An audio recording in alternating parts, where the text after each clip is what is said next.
Good morning, everybody, and welcome back to Money in the Law. Yeah. My FM 101.3, Holliston Hub, Holliston Cable Access TV. You're here with the Money in Law crew. That is Jay Marsden from the Marsden Law Group. I'm John Drohan from Main Effort Financial. And, of course, our Holliston Hub executive producer, Tom Harmon, who is Senior here. Vice President of Production Development. I mean, I don't know if he's all vice things president. President? I think director. I'm a Nice. director. That's yeah. a good generic. Well, actually, producer in That's right. in video Credits. and film. Yep. Producer, executive Love it. producer. Love it. That's where he Love is. it. Love it. You're listening to Money in the Law. Money in the Law, of course, talks about anything that has to do with money that is Yes. interesting or not interesting, and it also has to talk. It talks about the law and legal aspects and how that affects your money. How they intertwine. Everybody loves money. That's why they call it That's money. right. That's a That's great exactly Danny right. DeVito line, Yep. right? Yep. Yeah.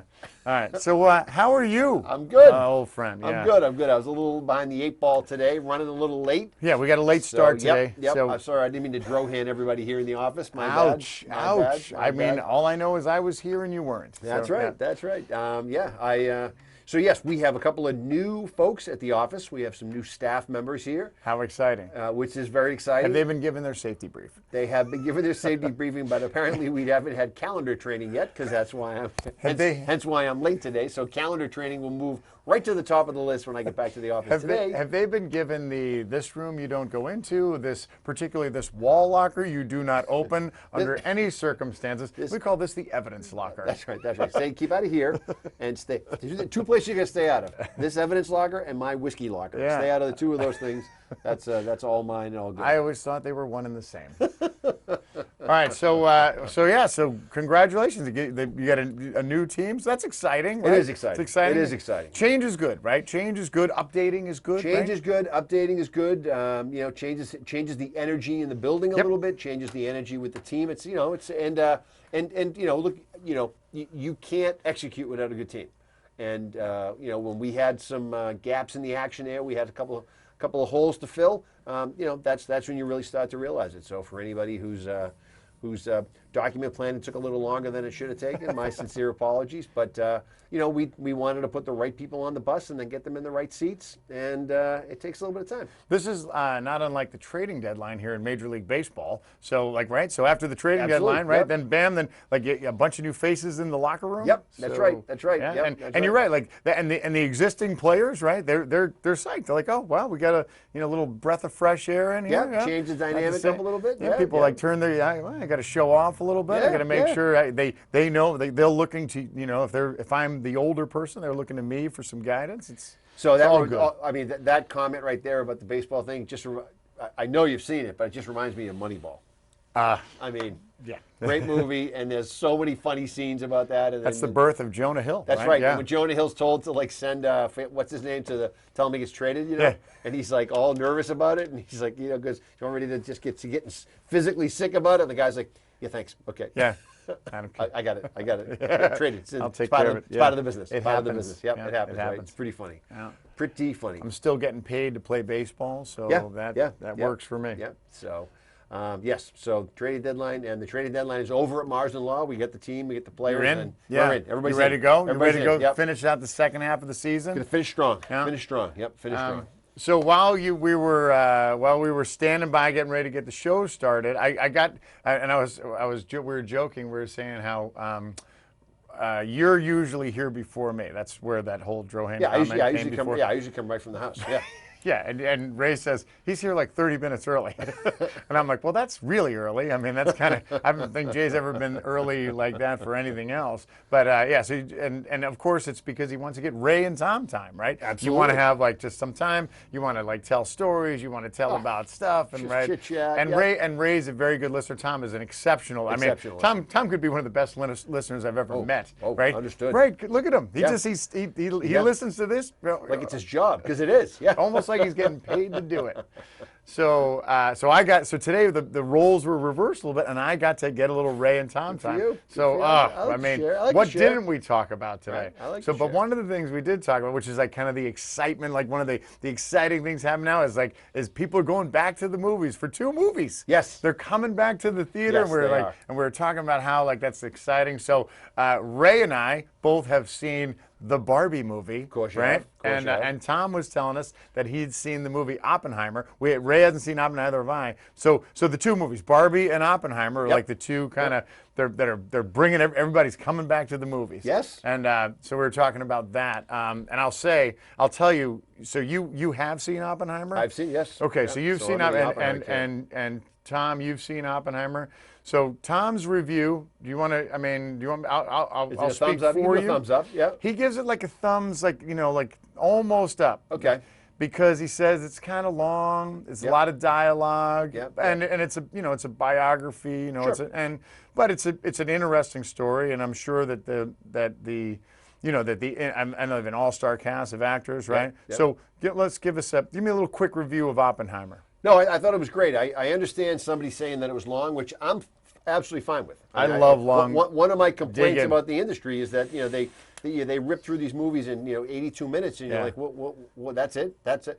All that buildup, all that whatever that was, and it's over. You found. I'm happy to sit through a long movie. You've got some if time. it's good. You've got yeah. some time. You can tell the story, right? You can dive in Because I want to deep a hear little the bit. story. That's right. I That's want right. to see it. Yeah. So I was fascinated by the movie. I'm fascinated by that sort of that topic, not specific to that topic. Nuclear energy. Not specific, Yeah, but I you've mean, always been a nuclear guy. but I'm fascinated by those types of advances, in humanity, if you will. Sure. Where you take something that is literally uncharted territory, Yep. and somebody comes in with a theory, and then that theory turns into reality, and they get proven right and all that stuff. So, that historical references and all that stuff, I loved all that stuff. That's fun. I thought that was fantastic. So I thought it was a great movie. I thought it was great, and the length didn't bother me at all, and I get no problem. So you give it a double thumbs up? Yeah, I'd say go see it. If you like a little bit of historical references and political intrigue, Yeah. go check it out. It's a fascinating movie, and it's fascinating. I mean, again, the things you learn about him, and the things that you learn about what the country was going through at the time, and the things that you learn about in terms of how he. It's a very, very well written, and I thought it was a great movie. Matter of fact, I'm sort of, if I hadn't seen the movie, I'm kind of almost motivated now to go back and say, is the book worth reading? Yeah, and well, that's always the argument, right? You say, well, you could, the book about Robert Oppenheimer has been out forever, right? Yeah. There's, there's 100 books written about him and the story, but Hollywood's Hollywood, right? Yep, And yep. movies are movies, and when they tell the story and they, you get to visualize it, and then you got you have a great screenplay, you have a great director, you have Yeah. great actors. That's a fun way to see the story. Like one of my favorite movies of all time is JFK. Right? Sure. And in fact, I feel like it's Oliver Stone's best movie. Okay. And Costner's best movie. Sure. So I love that story. The whole and we all know the story. We all know the kind of, but the way that historical, that biopic kind of thing happens. Oh, I was back in the day. I was a JFK conspiracy nut. Yeah. I was a complete lunatic. I read every book I could get my hands on. I mean, my parents would see me coming and they would run the other way because they knew exactly you where knew this you were gonna- conversation yeah, was you- yeah. going. And I they don't were wanna like, hear we it. were there, we saw the whole thing, and we're good. We, And we this is- saw it.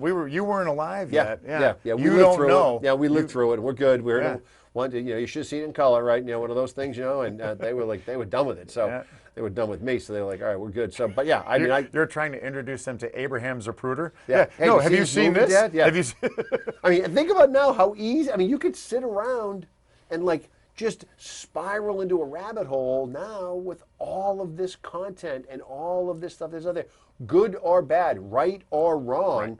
I mean, you could watch 100 movies on YouTube that convince you that your neighbor took them out, right? Yep, I mean, that's there's it. just so much That craziness. my neighbor, you know? although he was born 13 years later, That's right. was part of it. Yep, yeah, yep. because and of he's the- also Elvis. And he's also I mean, and, well, he's that stuff definitely- just goes he's- on and on. He's played in Elvis's band. Yeah. So that is the stuff that you say to yourself, okay, I was not, So yeah, I love that historical. I was talking today about somebody. Oh, we were talking about just politics in general and just kind of where the state of affairs was, and they were saying how people are looking for younger, fresher ideas and somebody with more energy and enthusiasm. And I said to somebody, have you seen the Bobby Kennedy Netflix special? I Yeah. said, and I said, and then again, that type of historical, I'm a history buff, so any of that history that's coming at you all day long, and Oppenheimer, I think, kind of laid it all out And that's there. fascinating too, because it's one of those turning points in history, Yeah. right? It's one of those things where, right, everything that we take for granted now, right? The fact that we can stand here, like, we have this kind of video capability, we have this kind of audio capability, we have this kind of internet capability, like all of this. At some point, it didn't exist, right? So, No, that's right. and then somebody said, "Hey, I have an idea.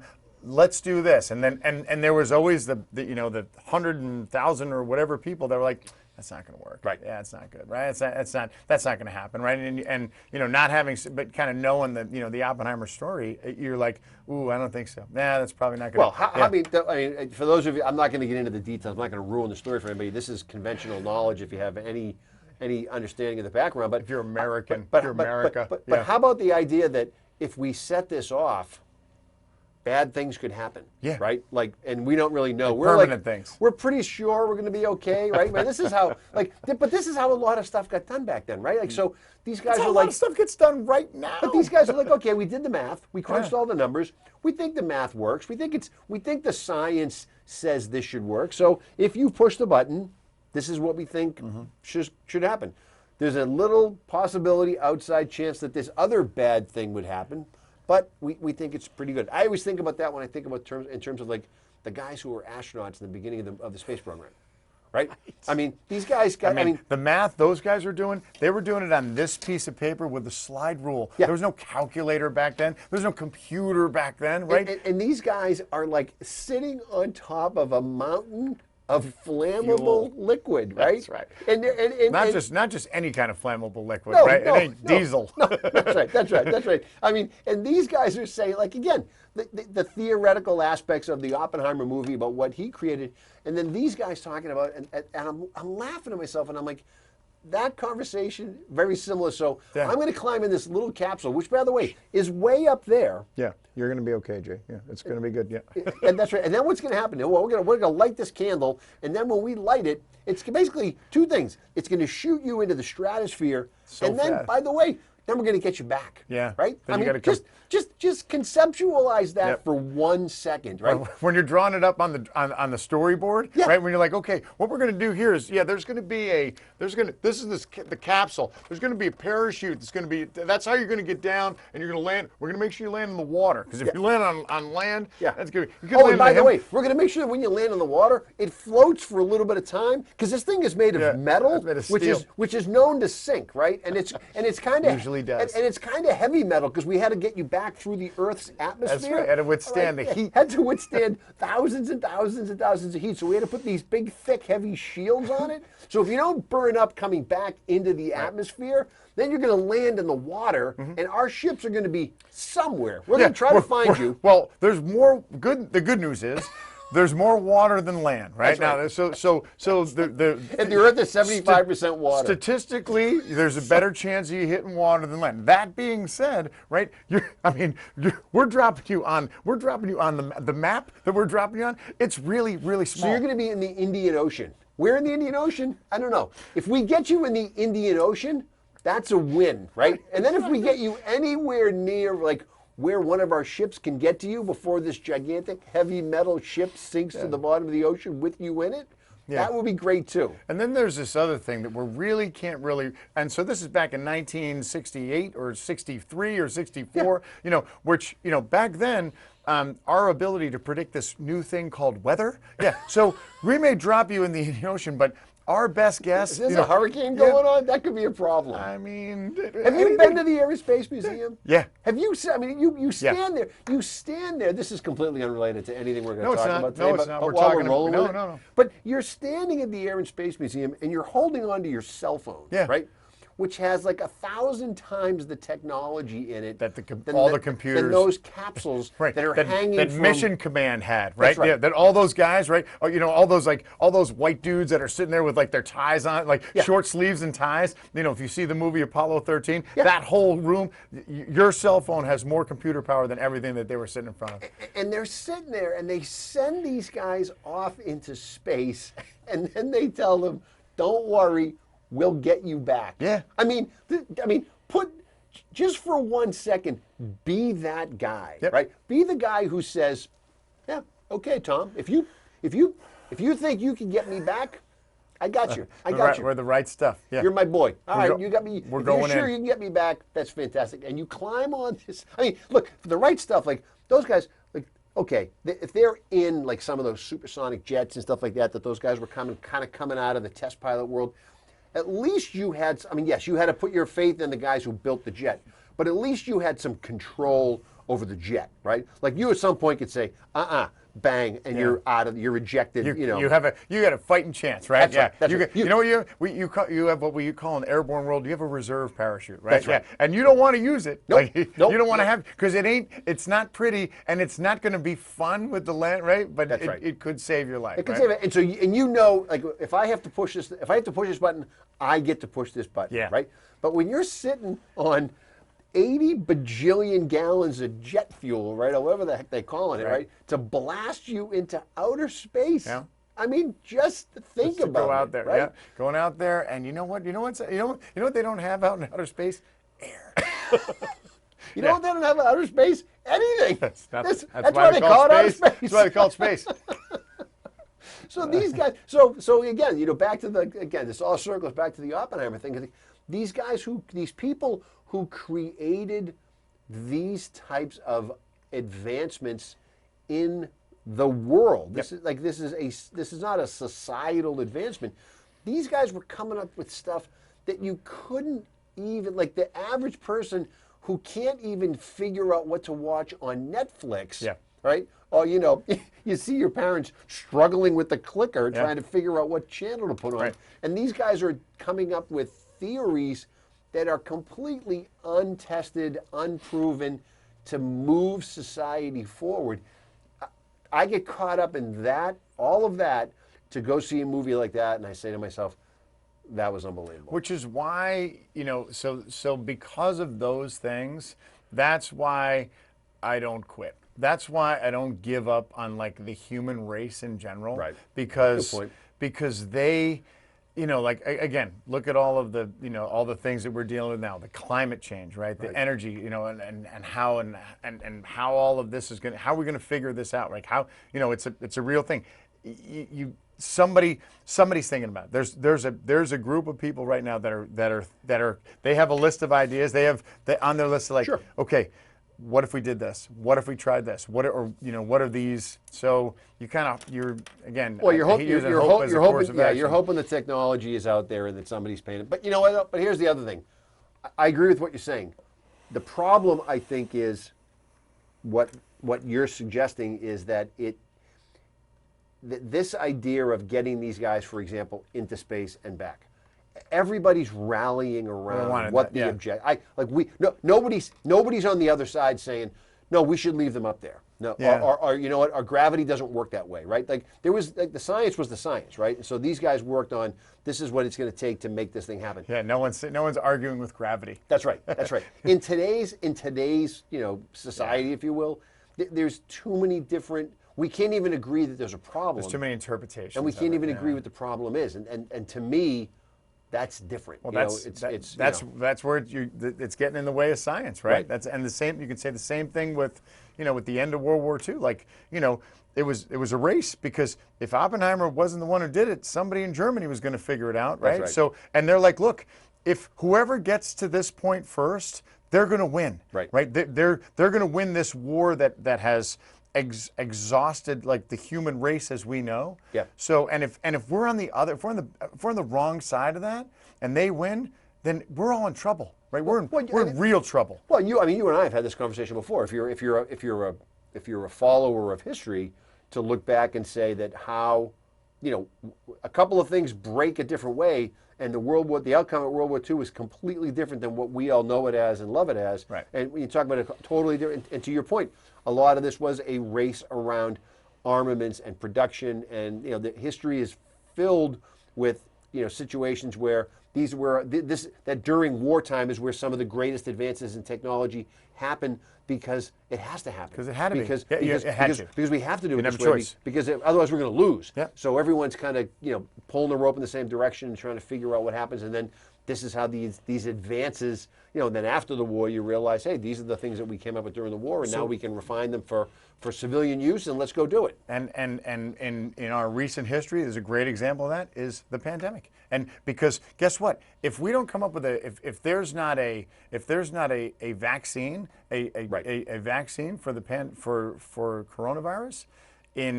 that came out when it did, if it took another year, think about what the financial impact that would have left on the entire world. And you know, a million people died. Well, you and I did this show during the pandemic, and at the beginning of the pandemic, we talked about the impact of that event on the economy, on people from a mental health perspective, and we talked about the beginning, the middle, and the end.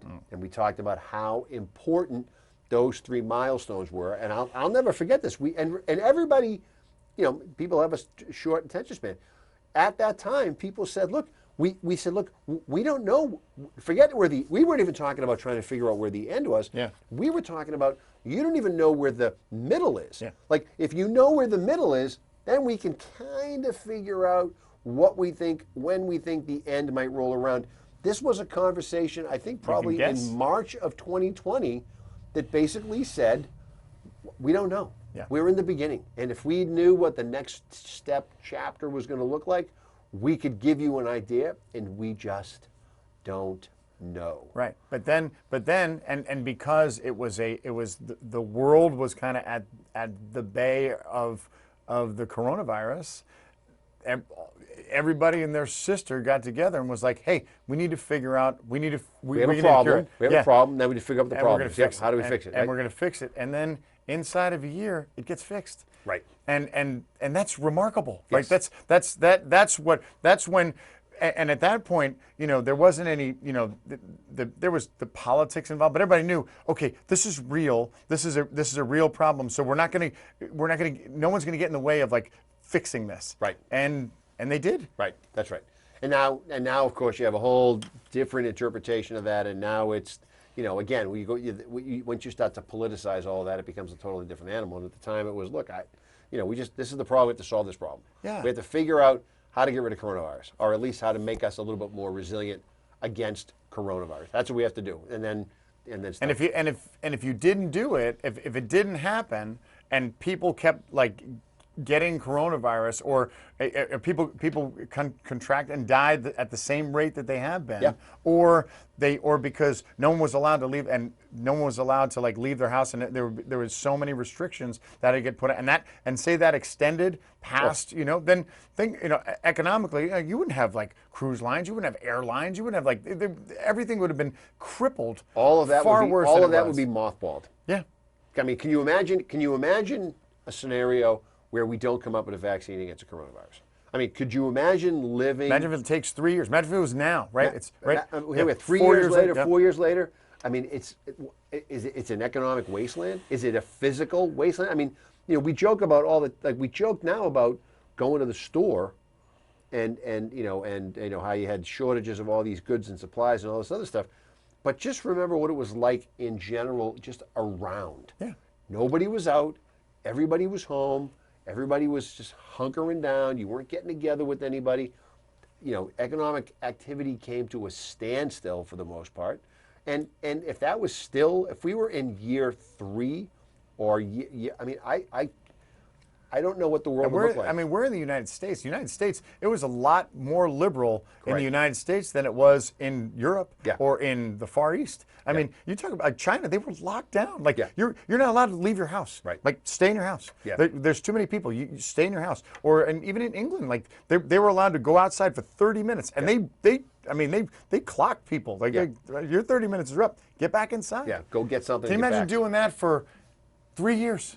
No. Yeah. No, I can't. No. Yeah, none of us can. No, and none of us can, and you don't. Again, we forget quickly. We forget quickly, right? Not a Yeah. big deal anymore. Not a big deal anymore. Not a big deal anymore. And you don't realize what that was like. You know, you forget quickly what it was like to even think about doing it. You would jokingly get together with people by setting up tables and chairs. Yeah. 6 feet apart from Outside, everybody. So yeah. you're outside and you're yelling across the hall just because I just need some human contact.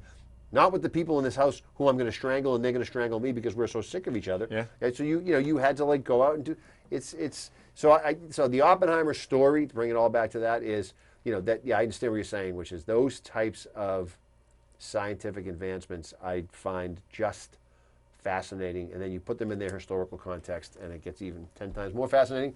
And I'm sure Barbie was the same way. I was going to say, you beat me to it. Yeah, you too. So as we're a little overdue for a break, but staying in the same vein, the same level of seriousness, the other movie that is saving is, of course, the Barbie movie. Same kind of impact, the same kind of ramifications, the same kind of Historical context, as historical. I mean, I'll tell you what. The people that watch Barbie probably have a lot more historical connection than they do Oppenheimer. I'm sure. Yeah. I'm sure. So, well, that's the people who watched Jon Stewart had a better handle on what was going on than most folks, right? Yeah, yeah. Because it was so current events and so so timely. So, on that note, we're going to take a quick break. Barbie break here. Barbie break. Way into the show. Sorry, Ray. Yeah, you can do some extra spots. All right, we'll be right back. Don't go away. And we're back, My FM 101.3. Jay Marsden with the Marsden Law Group, John Drohan, Maine Effort Financial. Tom on the bag today. We're talking about, we talked a long time about Oppenheimer. We're talking about historical connection. Yep.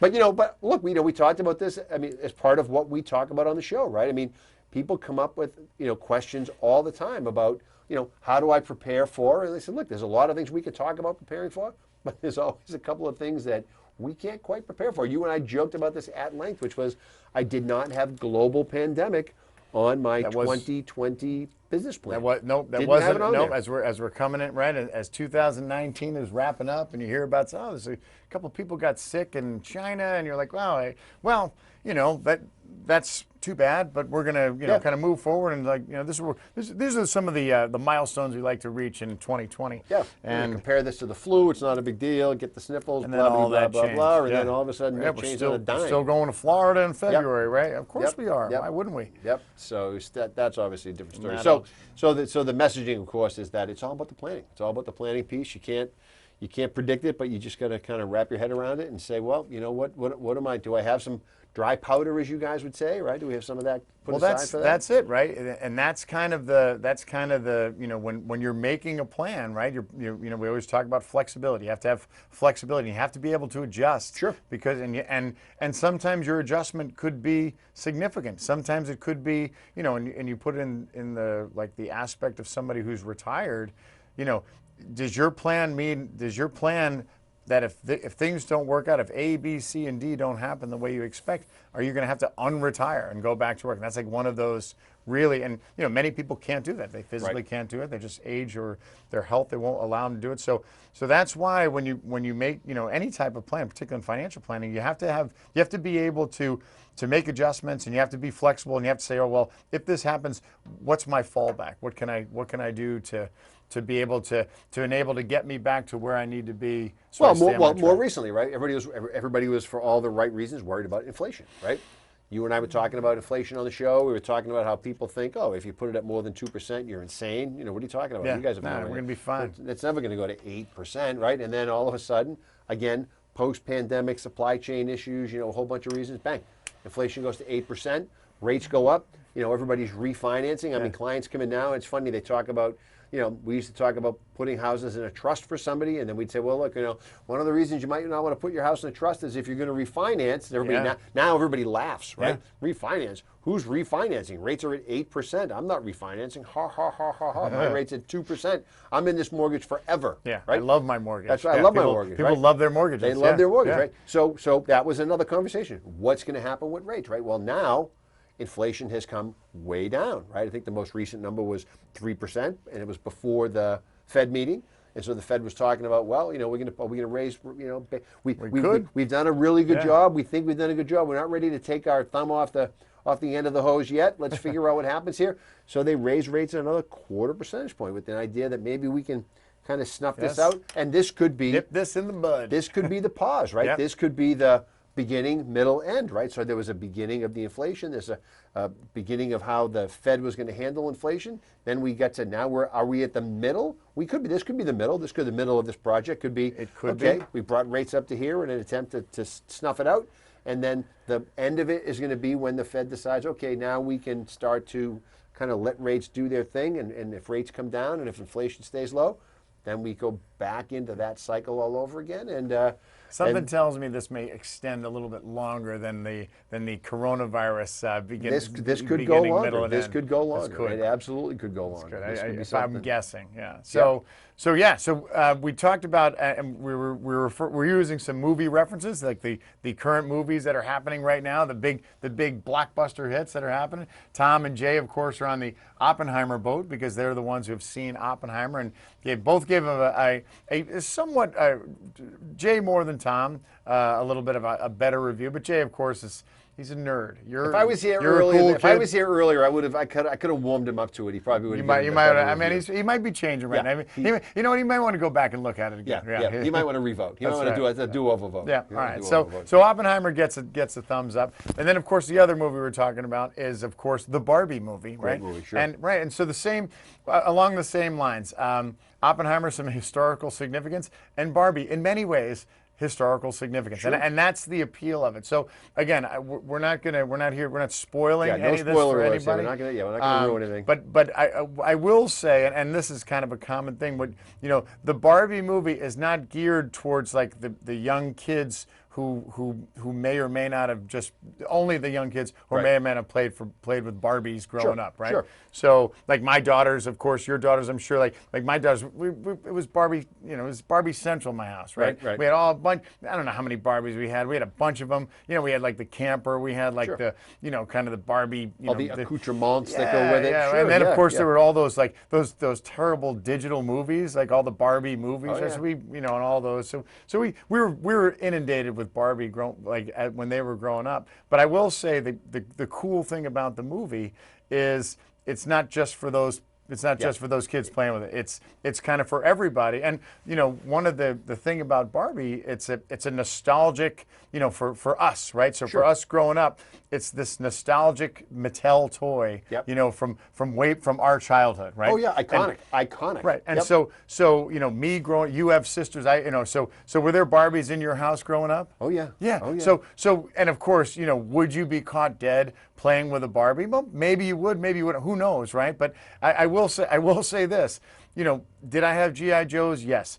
Did Barbie and GI Joe, did they date? Did they date? I'm sure they did. I mean, they may have gone on a couple dates. I don't know. It's the uniform. It's the uniform. It's the whole reason you joined. It's the uniform. But again, right? Barbie's drawn to a uniform. She's no different. There's countless numbers of those stories about Barbie was a part of our livelihood. It was a part of the mainstream kind of like the iconic culture, that like pop culture of the time. Sure, yeah. And so and what the movie does is it captures that. It captures that very, very well. And of course it's very well done. The directors, Greta.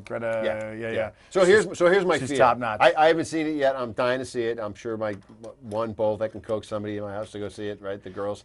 But here's my concern. My concern is that we live in America, right? So what's going to happen now, of course, is as a result of the success of the Barbie movie is there is now, prepare yourself for literally just an avalanche of Barbie knockoffs, if you will, all right, around that concept, obviously in an effort to replicate. Recreate it, yep. But it's an effort to replicate the financial success of the movie. That's what it is, right? You're going to get people are going to be kind of sold this bill of goods, if you will. That we can go down the list of is there going to be a Cabbage Patch movie? Is there going to be a Polly Pocket movie? I believe that's in the works. Like these are all going to be things that they're going to take that concept of if it worked for this iconic whatever you want to call it, then let's try to do it with something else. Brand, right? Brand, Yeah. that's right. Yeah. That's right. Try to do something else because all they really want to do is turn these things into franchises, right? So this is what you're not. I will weep for the world when we have to suffer through that. And I will counter with Please this do. argument. Please do.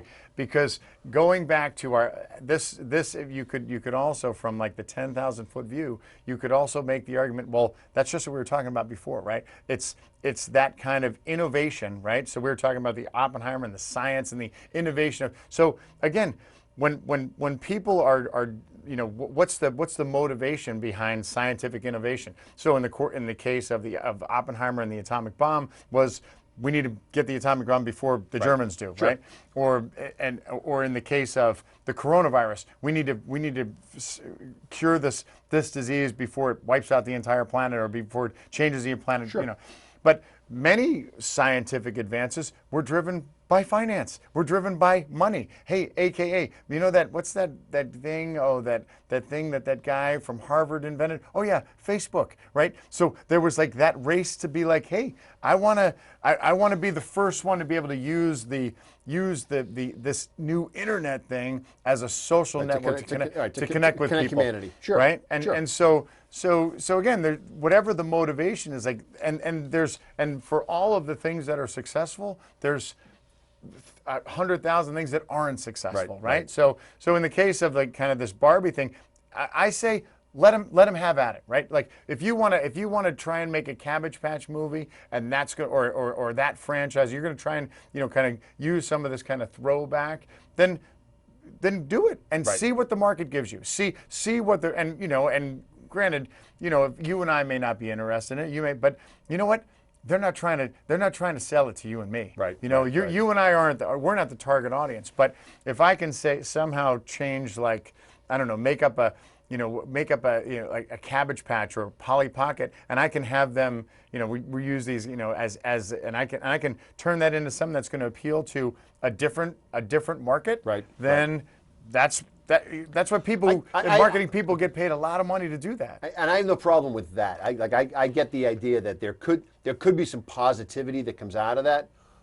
You share a much different level of confidence, if you will, in the ability of that industry to raise itself to that level. And I don't share that. But I think that the next version of this is just a series of lame Barbie knockoffs.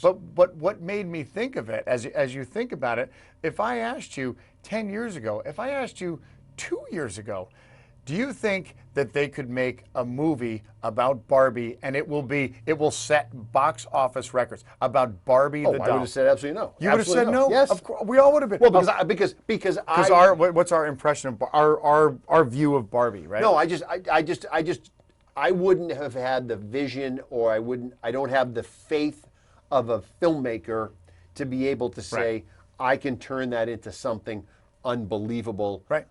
And unbelievably, positive, uplifting, that becomes as iconic as the thing that we're actually making the movie about. Right. I would not have believed that was possible, but I don't think you catch lightning in a bottle twice. I think that that's true. That this is where that's what we're talking about, right? And I don't. And by the way, I don't think people care about that. I think that there are a bunch of people sitting around in a room right now. So for all of you who are using, the Barbie Oppenheimer metaphor that we're talking about here as a way to say, hey, taking notes on this, right? But as a way, Kenny Sawyer's right now. As a way to say movies are back. Let's go buy AMC Regal stock, whatever. Buy movie the popcorn stock, whatever you're going to go buy, right?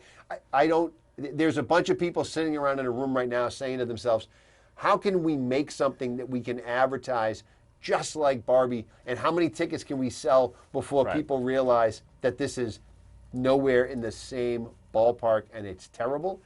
That's what I fear. I fear that approach. Yeah, and you know what? Think about all the things. Think about all the fantastic ideas. Sure. Great ideas, like innovative, like never done before ideas that happened and just didn't make money or weren't successful for whatever the reason. Wrong time, wrong place. Exactly. Yeah, understood. Yeah. Right. So you're right. The whole lightning in a bottle, and maybe the kind of the Barbie thing is, and again, I like the relation to going back to the movie theater and Sure. and people being like, wow, the movie theaters, and like you said it, right? You're like, hey, I sat in those Regal movie seats, the ones that recline. That's the more comfortable than any chair I have in my house. Yes, right. that's right. And you're like, this is, and I'm also not sitting on top of somebody, and like I don't have like people like right behind me, like. No, and there weren't 7 million people in line, and it wasn't hand-to-hand combat to get food and something to drink. Like I want the same movie experience. I want. We were joking about how when you go to the movie theater, you're like, well, you have two choices. Do you want to get a beer or do you want to get a Coke? Yeah. And you're like, and both of you and I, who are no strangers to beer, but you and I were like, I haven't turned down many beers, right? No. I'm like, I think I'm at the movie theater. I think I might be choosing the Coke because it fits in with your view of this is what I'm here for. Granted, it's the size of a small trash can, but you know what? It's good. I That's need right. two It's a people long movie. I need two people to carry to my seat. It's a And long movie. I might ruin a kidney drinking all that. Yeah, I had to refinance my house to buy it, but you know what? It's worth it, right? Because how often do I come to the movie theater? That's right. Right? And That's you right. say it, right? So I think this is this is my if this is the return, if this is what kicks off the return of people going back to the movies, and then that has different repercussions. There'll be some ripple effect, and that's going to have different repercussions on the economy. And if you're going to go to the movies on a Friday night, then you're going to go get some dinner, and you're going to spend some money. And then the food, the food industry is saying retail sales are up. These things are all intertwined. Consumer spending is 70-ish% of the entire economy. So if this is what helps get people back to it, then then fantastic. You combine that with the slowdown in inflation, and you combine that with maybe some drop in rates, and and a soft landing, if you will, from the Fed in terms of a recession, and then this thing catches fire, and things kind of go back to a little bit of a new normal. Well, and that's important, right? The fact that it's a new normal, right? It's not because remember, streaming movies now on all of your channels, that's not going away, right? That's not. right. It's not gonna. And so the new normal is, look, I'm not gonna. And maybe that's what it becomes. Like I'm not going to compete with that, right? We talk about like the film industry. So Barbie's like, or Oppenheimer, they're like, we're not going to compete with those because eventually, we want to be part of that. Like Right. we're gonna make money. That's part of our business plan. Prior to you, like, are you a big moviegoer? Are you one of those regular attendees of the movie theater? No, not at all. I'm not. Not Are you considering a return to the movie theater?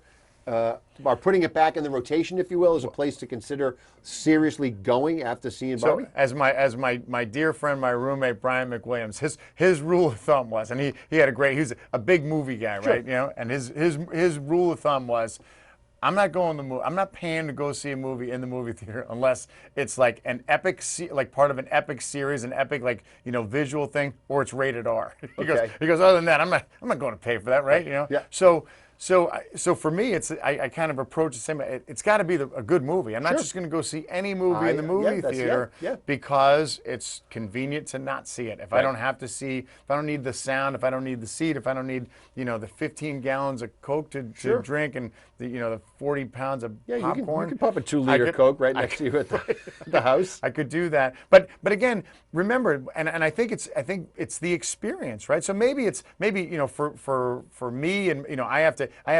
The movie has to be worth the experience, right? Or I'm looking to combine that experience. My in-laws used to get together with friends of theirs every week, and that was their standing. I think it might have been Friday night. I think it was Friday night. That was their standing Friday night outing. They went someplace for dinner, and then they went to see a movie. And I used to say to myself, like, how are there that many good? I hadn't gone to the movies in a million years at that time. The kids were little. You do. I said, are there that many good movies out there? Like like you a minute ago, I said, I'll go to see something that's epic. Yeah. But how many epic movies are there? I feel like I'm more disappointed than I'm thrilled. Yeah. And it's it's an undertaking. And I used to say to myself, how do you guarantee it?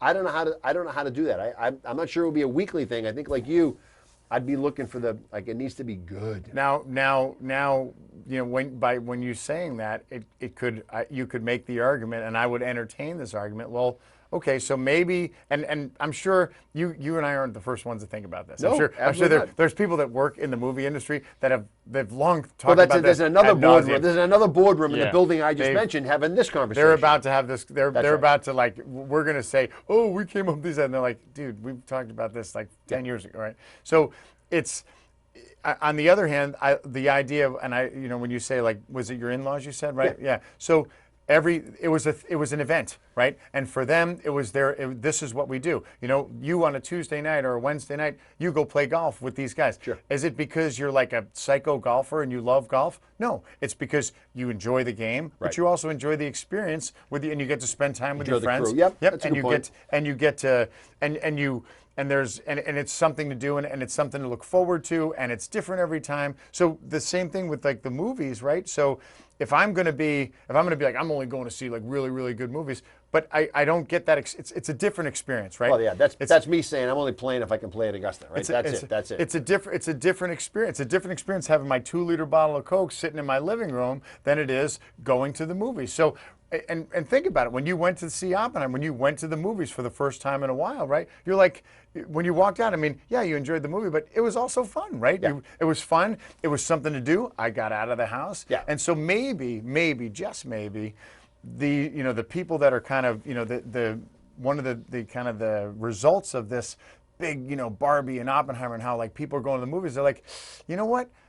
The experience is really fun, and it was a great movie, right? Yeah. But maybe it took like kind of these really, really excellent movies to kind of pull people out and say, okay, I need to mix it up because I can watch a movie every single night. I can watch That's a two great point. movies every That's a great single night. point. Yeah, that's a great I point. can, Yeah. and you know what?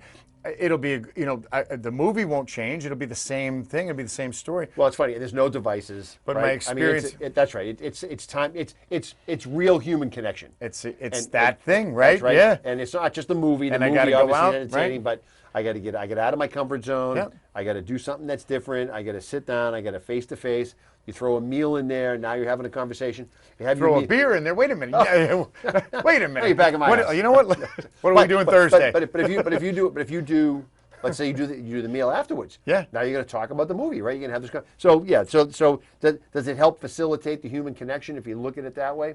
It does. That could be it. Now is that what gets missed? Is that what the people in those boardrooms are obviously trying to reinvent? Sure, absolutely. And they're like, hey, we're coming off COVID. The COVID piece is somewhat sort of almost kind of behind us. Yeah. So now, hey, how long have people been talking about this? Like kind of coming out of COVID, like coming back to the human connection. I get to go outside. I get to go out to dinner. I get to be with other people. I don't have to sit. Everyone's at the house. Everyone's moving out at the house, right? Yep. I mean, you're literally you've formed a permanent indentation in whatever was your COVID share for Yeah. watching a big indentation, too. for binge watching every series you ever wanted to watch. That's right. Plus a whole bunch of movies. And so yes, at some point you say to yourself, I need to change it up a little bit, and this is what changing it up looks like. Again, my concern is that the delivery. Again, I know what you're saying, which is it's about the connection.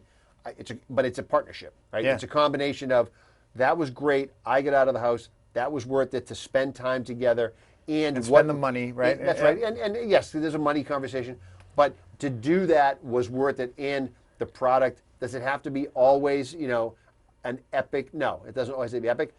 But it's got to be more than passable. It's right. You can't mail it in. That's you can't, right. You can't just expect people to. Oh, I'm just going to go. But because that's what it was before. Yes. Right. That's because that's the only place I could see a movie. The only place I could see, like Jaws 3 was at the movie theater. Right. And so yeah, it's a cruddy movie. It's like they mailed it in making that movie. Sure. It cost them no money to make, but they know. You know what? If it runs for 3 weeks we're going to make X amount of dollars. We're going to make our money back.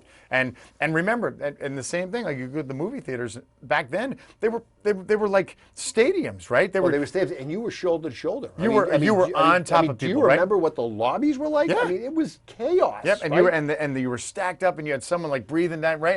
And back in the old days, like when you were in a full movie theater, it was packed, and it was like and it was uncomfortable, and it wasn't. And then you're like, boy, I wish. And then when I could watch these movies, the VCR came out, and I could watch the same movie, and I'm like, this is.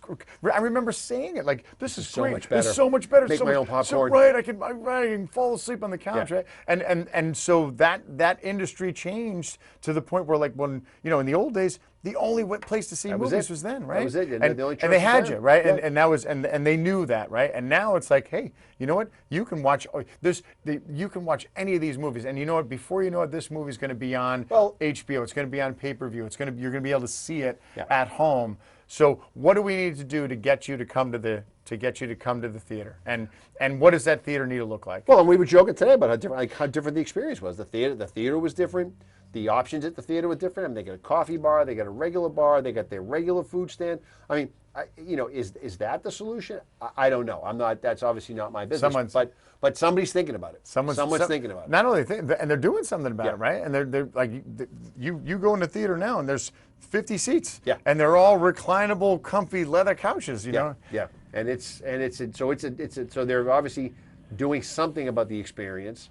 I didn't feel like it was a lot of build up for a big letdown. It was a more enjoyable experience than I expected it to be.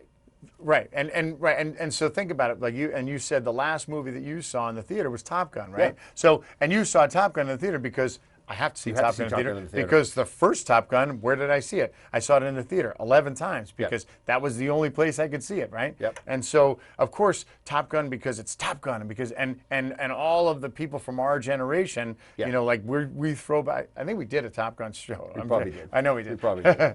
Yeah. So Tom's like, of course you did. You do.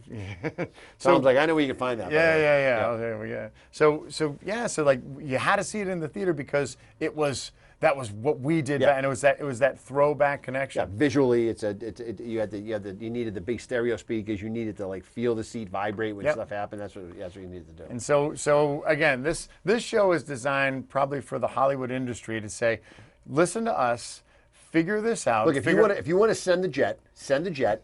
We'll come out. We'll come out. We'll sit on the board. I mean, we'll be dressed like this. Nobody. Right? I mean, who doesn't say L.A. more than me and you, right? We'll roll out there. We'll walk and talk LA. We'll just own it. Tom's coming. It's gonna be kind of like a docu-series. We'll brush up. We'll brush up on what was the movie Vince Vaughn back in the day? The one that was hysterical and funny, and him and the crew from L.A. Oh, they were all out there. Not Horrible Bosses. I forget.